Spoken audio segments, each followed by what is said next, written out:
the only chance to get that ever is just preparing yourself for that. So thanks a lot to the organizers of the Domain Name Forum for inviting me to be here in Sofia. It's a pity that we are always in the right places for the wrong reasons. That is to talk about domain names once again, an icon. It's not that it's boring, it's simply that we are too often doing the same thing. My thanks to them for bringing this forum together. My thanks to you for coming. I guess that somebody's there. I can only see the first two rows because of my eye limitation, and I see that there are at least two people in the room, which is good. I'm also sending all my personal sympathy to the interpreters. I normally defeat any attempt to interpret what I say because I speak too fast and I don't localize. So I would appreciate if someone, Ilya, Katerina, or someone can keep track of whether they are trying to commit suicide or worse, to kill me, and alert me that should just slow down. So, what we are talking about, new utilities. Icon does lots of things. Icon is lots of things. We will be talking about that during the next 2 days. Icon as an organization is fascinating enough in itself as an experiment of multi-stakeholder participation of internet governance, of governance, internet or not, is a very interesting experiment in that area. But I'm not saying that the most important thing, but yes, the most visible thing, the thing that probably has more popular impact, and also probably the very reason why Icon as such exists, is because we needed something, we needed a structure to take some decisions on top-level domains, on overseeing top-level domains, on approving new top-level domains or not approving them, on the rules of how top-level domains work. And you know, this is fascinating times. After 14 years of intense discussion, the impression you have discussed the same topic 20 times, and not 20 different topics, but intense discussion. We have a program for new utilities. We have opened a process, and some applications have been, filed. 1923 still survive. So 1,923 applications are still there waiting for being approved. That's a lot. And the first, the second, and the third question we always get when we talk about the new utility program is, why new utilities? I already have my address, I have my address.bg.com, whatever. Why do you want new utilities? The simplest answer, after so many discussions, and why not? I mean, we can create new utilities, why shouldn't we create new utilities? Indeed, there's an aspect that has been driving this. There are parties interested in managing new utilities, in proposing new utilities to the public, not necessarily to the market, right? So, why not allowing more diversity? Why not allowing more players? Why not having more utilities if there is no good reason not to have them? Now, indeed there are, I would say, other ideas. And we also do that, not simply just to allow more people to be the new .com, so to speak, but also because it's clear that given how the DNS has evolved, the domain name system, how this market, this world has evolved, there are users, geographic areas, service areas, interest, populations, alphabets, writing scripts that are either underrepresented or completely absent. There have not been, so far, GTLDs or TLDs at all, even not canonical TLDs until very recently, in Cyrillic script or in Arabic script or in Chinese script. And many other scripts still don't exist. We have had a very concrete type of TLDs for giving addresses to people with reference to their activity, but not other perspectives. Therefore, we want more competition, we also want innovation, people that propose new TLDs for new things that are not simply, buy your address under this top-level domain, this name that's so nice for you to have. So, the question is whether this will work or not. Historically, there was a time where domain names didn't exist, and still today, how it really works is with the IP addresses, as we know. Then we had things that were not still domain names. If you remember, I hope that most of you have completely forgot that. But at a certain time, we were sending email with X400. I could not remember. I had an address at the European Commission when I was working there. I am unable to remember. There was 2 more fields than the ones here. I cannot remember what was my address. But you need to complete 5 to 7 different fields before you could write anything and send that. Then later on, we had, the DNS. A person by name of Paul Mokapetris. If you have such a name, probably you wonder about names in life. Why people have names, strange names like me. I should do something for names. So he decided to do something for us. I said, look, it's probable that people will be happier remembering addresses like MIT for MIT or IBM for IBM than just numbers, IP addresses like telephone numbers. So he created the DNS. At that time, at the very beginning, the wall was flat, right? So we had simply each entity had its own TLD. There was no structure, there was no tree, there was no top-level domains and second-level domains. MIT was MIT, Stanford was Stanford. At that time, there were some few dozens to hundreds of them there. At a certain point, Mokapetris thought, well, one day we'll do something like 5,000 people here. He never thought about 200 million domain names or 300 million domain names, but there were some thousand. So perhaps we should introduce some structure here. So we moved to DNS 1.0. Yeah? So all these moved to IBM.net or com, to MIT.edu. We created these first TLDs, first the generics, then we started creating the country code top-level domains, .uk, .bg, all the others. Okay? Now, how this has evolved after that? After 94, 93, 94, 95, mainly after 94, 95, what we had is the commercialization of the internet. We had the web, and therefore, commercial companies, journalists, lawyers, strange people, governments came interested on the internet and in domain names. Something that hadn't happened before. Before that was for people really related with network management and academic research in networks and related things. Suddenly, this exploded, so we have started having new problems like, relationship between domain names and trademarks, and conflicts, and, has preference for things, and, rights in a name or not. But this was still with the same structure. And then ICANN came and started to do incremental changes to that. 2.1, 2.2, 2.3. We create ICANN, so an entity that has the right to and the duty to supervise this, to oversight this, and to create utilities or not, to establish policies for generic top-level domains or not. We created a policy to solve, in principle, conflicts between domain names and trademarks when they appeared, the UDRP, Uniform Dispute Resolution Policy. And we started creating new TLDs, 15 of them. Okay, info, museum, CAT, BIS, some of them.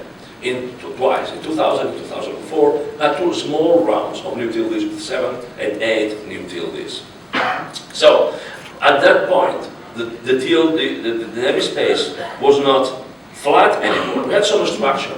We had the root, we have GTLDs, we had country code TLDs, and frankly, there are lots of domains now. There are more than 300.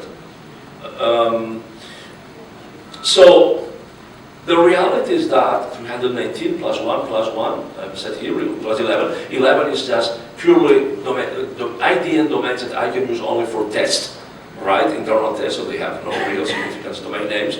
The one would be the .arpa, that's a domain name that's there, but it's only also for technical services. But on top of that, we have 318 top-level domains. Now, frankly, most of you don't know the complete list. I guess that nobody knows the complete list. It's able to tell you all the GTLDs and CCTLDs and who manages them. And who cares?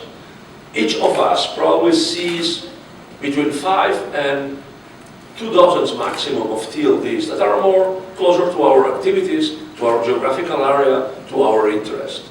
And most of you never cross a web page or a domain name with, .ac or perhaps .museum if you are not in those areas, in those interests, in those groups. So the reality is that we have many domain names, But we see a subset of that, which is not the same subset for each one. Venice and mine are different and are not typical because probably because of our work we see many more often than regular people. But even his usual TLDs and the TLDs he would think as existing, the top 10 will not be exactly the same as mine. Now, this is for each one of them. The simplest thing to say is even if we have 1900 new TLDs, if we move into having these big numbers of TLDs, the reality is that,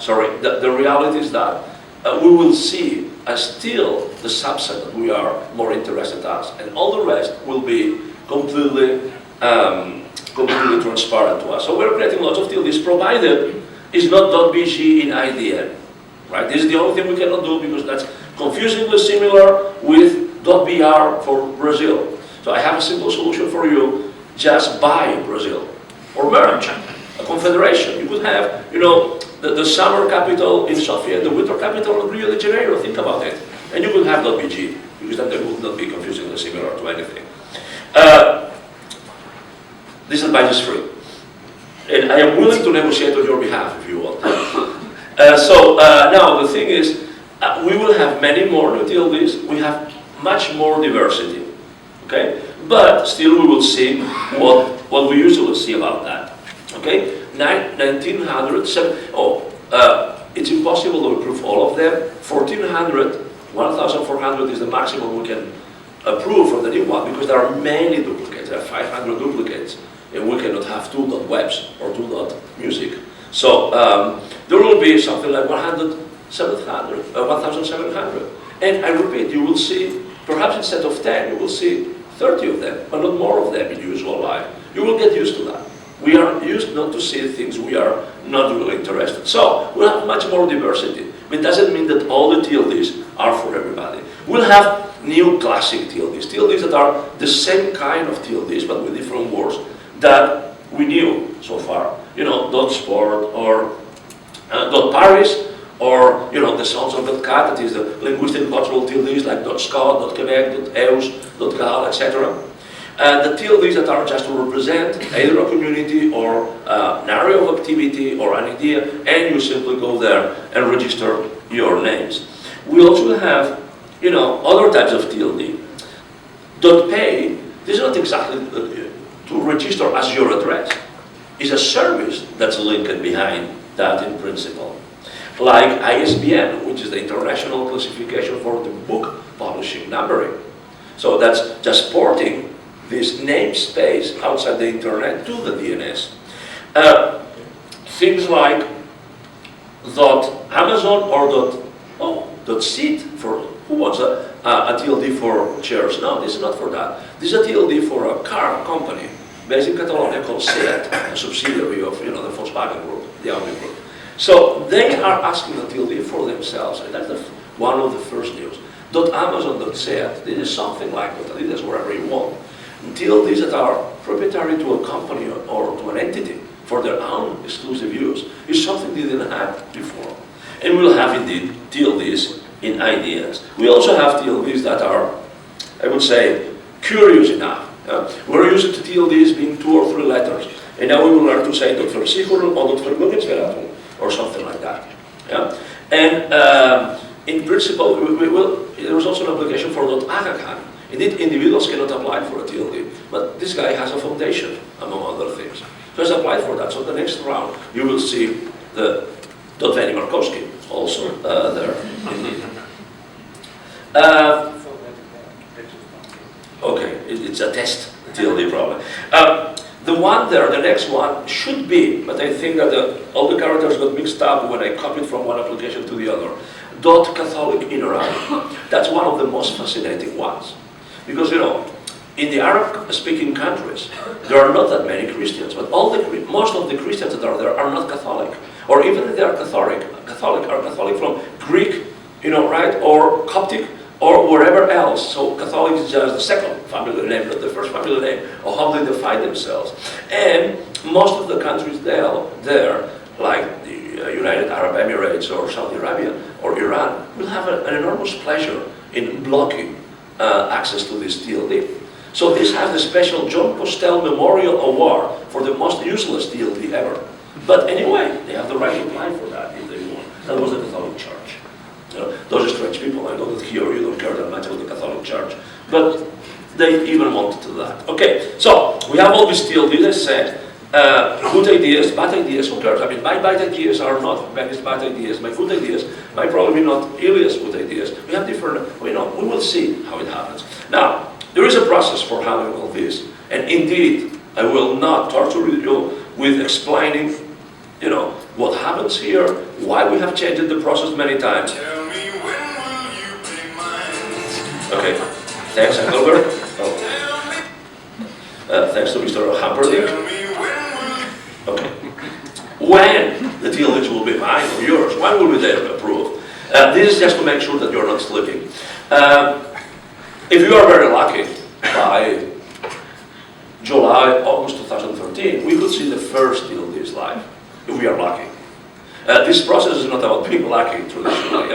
Delays are not a surprise. So anytime, and then it will take 1 year and a half from the first one to the last one. So sometime in the near future, I don't know whether by the next domain forum or not, probably not, probably should be by the time of the next domain forum. We should have some of these 1,400 new TLDs already in the root, already working. Now, as I said, in the applicant guidebook, which is the Bible for this new process, we have special rules for things that are different, but not complete sets, not types. Because sometimes it's about eligibility. For instance, geographic names. You need to bring a letter of the mayor of Sofia, Sofia, and the Ministry of Foreign Affairs or whatever, because it's the capital city of Bulgaria. But nothing else. Once you have the letters, the rules are the same. We have specific rules that here, yes, for the functioning of community-based TLDs. We have specific rules for so-called high security zone TLDs, for instance, for the financial sector. But funnily enough, we have not mandated that those that want to apply for that sector be of high security zone. So it's optional. And we have different rules for many other things. Okay? So we will have more diversity in principle, even if one of the frustrations of this process that after so many years discussing all of that, after so long discussions, and after so many delays, most of the people have opted to submit the easiest kind of applications. So for instance, there are only 117, I think, IDNs in total, which is much less than we really would need. But in the short term, in many languages, perhaps not here, but in many scripts, the market is probably not mature enough, and it's a risk. Many of the special services TLD have been also tossed in favor of traditional, quick registration, quick money TLDs. So the innovation part is not as important as we thought, but still we have things. Now, one of the relevant parts of that was, trademarks. Why it took 15 years to have new TLDs? Oh, because we care a lot about trademarks. We care about not causing undue damage to trademark holders, and we don't want to harm them. So we need to protect them, and we discuss about methods to protect them. So we have things here. But if you have trademarks, what are you doing now? Well, the first thing is that if somebody has applied for your trademark or your name, you should have an objection procedure. The reality is that many applications that you will see there as exclusive TLDs, as so-called brand TLDs, are there simply because they are defensive registrations. That is, at the end of the day, the people deciding to apply for .seat or wherever, but they can see this one because they are our customers, was the trademark department saying, we don't care whether the network people or the marketing people have an idea for the TLD, but we won't leave our name in the wild and then try to discuss how this objection procedure works or whether ICANN will protect us or not. So as we can, we just file for our trademark, our corporate name as TLD, and then we'll see what we do with it. Perhaps nothing, but at least, probably will do something. I'm not saying that they won't, but the idea is that the driving criterion has been for them to have new TLDs. To protect their trademark. So it's funny. We protected trademarks, but forcing many of them to spend $500,000 in the application procedure. It's a very nice kind of protection.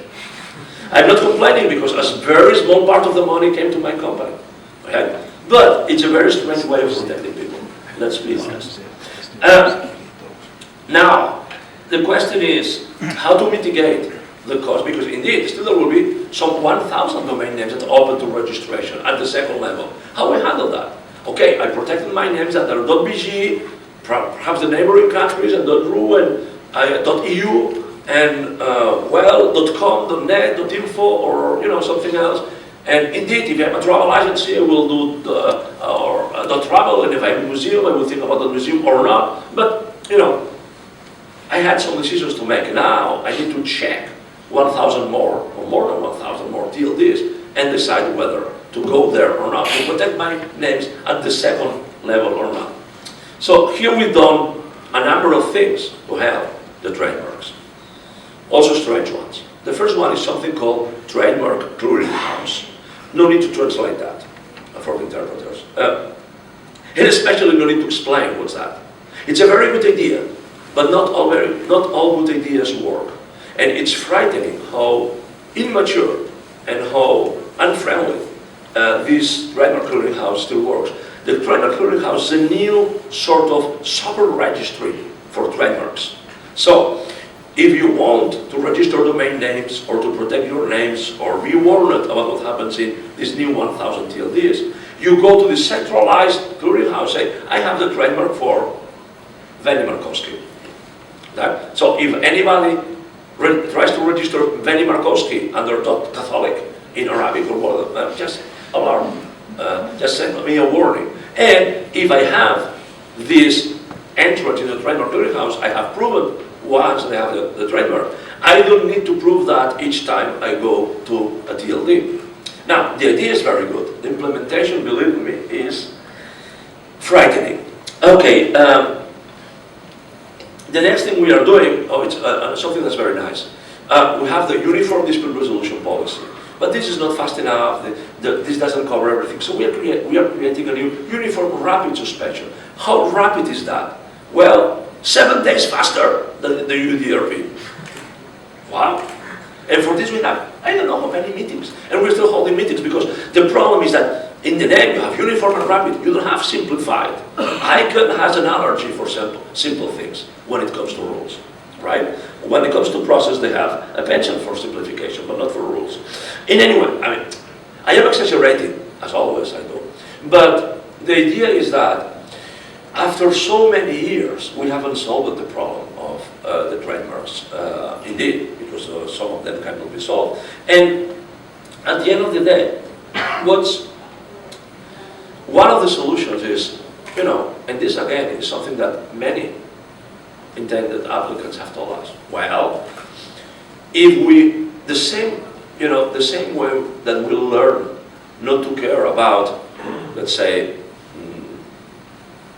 First Investment Bank is a local famous bank. Yeah, okay. We don't care anymore about First Investment Bank .geocities.com. Nobody expects a bank to be under GeoCities or blogspot.com at the third level, right? Or blogspot.com/something. We have learned to take care about the third level. But the problem is that still the name of this bank under .bg or .eu or .info or a new .bank would be dangerous because it could mislead our users. It could be used for phishing or simple unfair competition. But if we move to the top, people will learn that we are First Investment Bank, or that we are Audi, we are Volkswagen, we are Amazon. We are not Amazon.com anymore. So we don't need to think about protecting Amazon.Barcelona or .Paris because we are not .anything. We are the dot. We are the top. So there is a certain tendency for some players to try to solve the problem of how many names they need to buy at the second level by saying, well, I solved the problem by this solution of the problem. I move to the top. and nobody will look at me anymore at the second level. We'll see how it happens. Now, think about what's that. Do you know what's that? It should be the, how do you pronounce that, Chelsea Bazaar? Zhensky Bazaar. Okay, you sell and buy things here. Markets are an important part of our economy, have been for centuries. Now, the question is that, depending on the kind of things you do, and the more you need to condensate your goodwill, you have a trademark, you have a special service. You cannot just only be in a market. You need to have a shop with your own address in, a respected street, in Sofia, wherever, right? And probably in these days also to be in, these large malls where all the other important labels are present. So, the market, it's not your address. You are one of the shops, are Zhensky Bazaar. Here you have, your complete shop with your own name on the street on Vitoshka, or, you are a part in the first ground or the second ground of that tower in that mall, where you have your own shop that you can design the way you want, and you have differentiation, and you have, therefore, apparently, more value. This is the equivalent of having a .vitoshka or a .city of Sofia address. That's having a .com or .bg address, being at the second level. What we're doing now is telling people that you need to move, or to some people, that they can move to the top level. Instead of having a shop in the street, you need a representative building. That's your own. You own the building, and therefore there are advantages of that. Not just design, not just presence, not just prestige, but also, you can design the services, you can design the security level the way you want, because that's your own real estate. Amazon, so to speak, Google, SEA, Audi is exactly that. It's having your representative building. You don't have an address in the street. That's your building. Or you may have even, style Sofarma is the name, towers. So that's your towers. But you can even open that for some people under certain conditions. But still your private space. It's still you who rule it all. It's still you, but move your identity to the top. Okay? So this is not everything that has happened here. But there's something very significant that has happened. Unfortunately, without much discussion. So we are doing some fundamental changes in the way we are managing and showing to the world how the DNS, the domain name space, the names work, and probably not without complete, thoughts about it. From the point of view of, the offer, from the point of view of ICANN, from the point of view of what are we doing here, we are moving from structuring a space. So we have TLDs for Gs, with IDNs, for special purpose industries, for generic purposes. We are trying to do something like a landscape of the city. This is the red light district, this is the shopping district, this is residential, this is mixed residential and shopping, wherever this is industrial district, the airport should be there, etc. We are moving to just creating a market. So, that is, it's not a planned landscape, it's not even an unplanned landscape with the idea of organizing the landscape by individual decisions of the players. But the paradigm now is, there's a market, okay? You have an idea, come here. And the idea is not just offer TLDs as normally they have been used for. TLDs that, you're a manager of the public trust, for allowing people to have addresses to represent their services, their activities, their thoughts online, but, bring your own ideas. We are not even telling you what a TLD is for. This is good in many aspects. As I said, this can foster innovation. Even if you read all the applications, I would say that we are not completely there.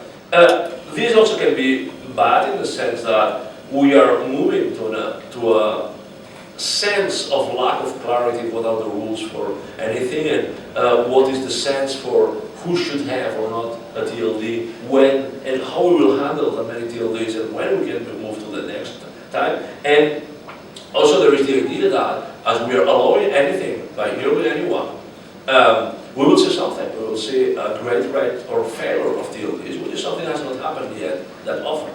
And if a TLD fails, the people will say the internet doesn't work. They will not say that registry failed. I mean, .bg will be affected if somebody has bought a, let's say, a .site in Cyrillic and this registry goes belly up.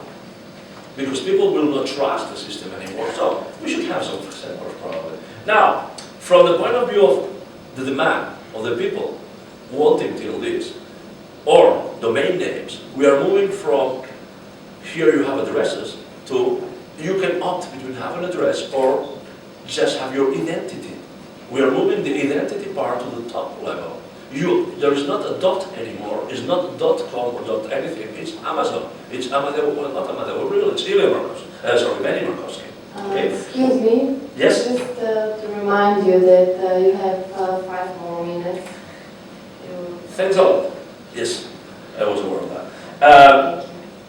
We are very close, we are 2 slides from the anything. So, the idea here is that once again, this can be very good. Or this could be very bad, depending on which side you ask. And indeed, this is not for everybody. Addresses keep existing. One of the problems is, will this confuse the users or not?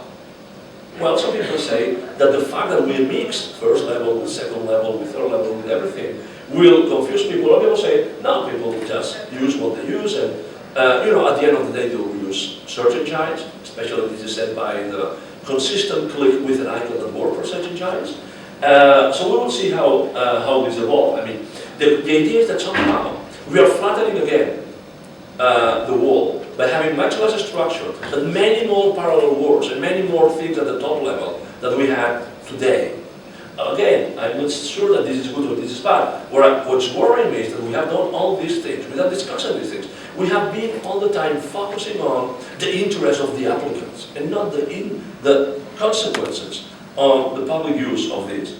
So, we want to increase competition, we want to increase innovation, we want to secure TLD, but at the same time, we're moving a system that, again, registries can vertically integrate, so registries can also be registrars, that is, the manager of the database can sell the domain names to the end user, something that ICANN in the GTLD decided was not a good idea in '99, and now we are allowing again, because of, there are some marginal needs in the new system, so we are allowing that to everybody, because allowing to everybody is easier than allowing for the cases you need. This is bad.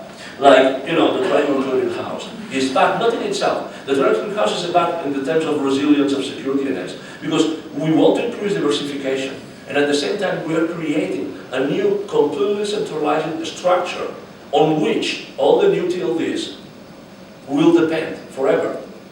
And we are doing that in a very centralized way, and and not sure. I mean, and with people that have no idea how this market works and how this technology works, but that's a different problem. Okay, so this is something that worries me. Finally, all this process has been obsessed about having a tight control. We need to make things very clear for everybody. We need things to be only one way of doing things, but at the same time, we have changed the rules many times. We have improvisation. So we are experiencing this process with an incredible lack of flexibility, and at the same time, a lack of certainty. Okay, that's a problem for the participants, not for you. The message is, we will survive. We will bring you many new TLDs. Thanks a lot for your attention. And ask all the questions you want to have. We came here today. I don't know whether we're having the questions now or perhaps after Stefan's presentation, probably after his presentation. Thanks a lot.